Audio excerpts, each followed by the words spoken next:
Alizaliwa Februari 27 msimu wa mwaka 1995 huko Bamako, Mali. Ana urefu wa mita 1.79. Nafasi yake uwanjani anacheza kama golikipa. Wako magolikipa bora kuwahi kutokea katika ligi ya NBC Premier League ambao nilishawahi kuwashuhudia, lakini huyu ni bora zaidi ya wengine. Je, unamjua golikipa huyu ni nani? Fuatana nami kuanzia mwanzo mpaka tamati ili kumfahamu kiundani zaidi. Mwamba huyu alibahatika kucheza vilabu mbalimbali kama vile msimu wa mwaka 2011 hadi msimu wa mwaka 2021 alibahatika kujiunga na klabu ya Stade Malien. Msimu wa mwaka 2021 mpaka hivi sasa msimu wa mwaka 2025 alibahatika kuidakia Young Africans. Mwamba huyu amebahatika kuchukua tuzo mbalimbali ikiwemo tuzo ya golikipa bora wa ligi kuu ya NBC Premier League.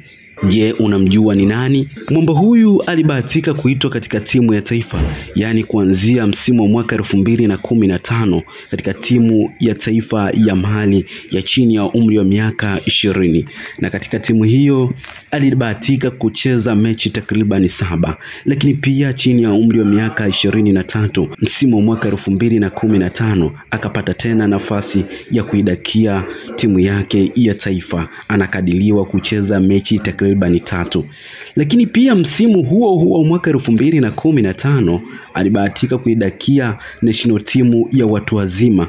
Kuanzia msimu wa mwaka 2015 anakadiriwa kucheza mechi takriban 96. Mwamba huyu ni mzuri sana kwenye kudaka, ni mzuri sana kwenye kuanzisha mipira. Wewe ni mtu wa maana kabisa, na huyu si mwingine ni Diala. Wewe ni mtu wa maana kabisa, unajua mpaka unajua tena. Sometime naweza nikasema unajua mpaka unaboa. Kila lenye mwanzo halikosi kuwa na mwisho. Langu jina ni Razak Mkuluma. Hii ni Simulizi Dhahiri TV. Pengine ni kuache na swali ilifuatalo. Je, Diala msimu wa mwaka 2024-2025 anaweza akachukua golikipa bora wa ligi kuu ya NBC Premier League?